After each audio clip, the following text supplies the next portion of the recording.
അങ്ങനെ ദേ നമ്മളെ ഉണ്ണിക്കണ്ണനൊക്കെ തൊഴുതിറങ്ങിയിട്ടുണ്ട് കേട്ടോ. ഏറിയതും ഇറങ്ങിയതും ഓർമ്മയില്ലാത്ത അവസ്ഥയിലായിരുന്നു.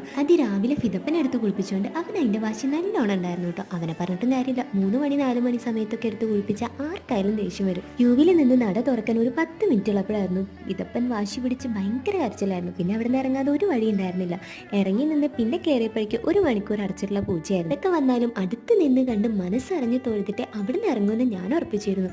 ഇവിടെ വന്നാൽ കിട്ടുന്ന ഒരു സമാധാനം അതൊന്ന് വേറെ തന്നെയാണ്. തൊഴുത് പുറത്തേക്ക് ഇറങ്ങിയപ്പോൾ തന്നെ ഫിദപ്പൻ ഓക്കെ ആയിരുന്നു കേട്ടോ. അല്ലെങ്കിലും കുട്ടികളെ പറഞ്ഞിട്ട് കാര്യമില്ലല്ലോ, ക്യൂവിലൊന്ന് നിൽക്കാനുള്ള ക്ഷമ അവർക്ക് ഉണ്ടാവില്ല. പിന്നെ തൊഴുത് പായസമൊക്കെ മേടിച്ച് റൂമിലെത്തി. ഇനി നമ്മൾ ഐറ്റംസുകളൊക്കെ പെറുക്കിയെടുത്ത് ബാഗും പൂട്ടി ഇറങ്ങാൻ നിൽക്കുകയാണ് കേട്ടോ. അപ്പൊ ഇതാണ് എൻ്റെ ഔട്ട്ഫിറ്റ് വരുന്നത്. തിരിച്ചു പോകുന്നത് നമ്മൾ ബസ്സിലായിരുന്നു കേട്ടോ. ഞങ്ങൾ 3 പേരും കൂടിയുള്ള ബസ് യാത്ര അത് വളരെ കുറവായിരുന്നു. മഴയത്ത് പാട്ടും കേട്ടുള്ള യാത്ര അതൊരു വൈബ് തന്നെയായിരുന്നു കേട്ടോ. പിന്നെ നമ്മുടെ ഗുരുവായൂർ ബ്ലോഗ് ഇവിടെ അവസാനിച്ചിരിക്കുകയാണ്. ഓരോ യാത്രയും ഓരോ അനുഭവങ്ങളാണ്. യാത്രയും ഞങ്ങൾക്ക് നല്ലൊരു മെമ്മറി തന്നെയായിരുന്നു. അപ്പൊ എന്തായാലും ഇന്നത്തെ വീഡിയോ ഇത്രേ ഉള്ളൂ. ടാറ്റാ.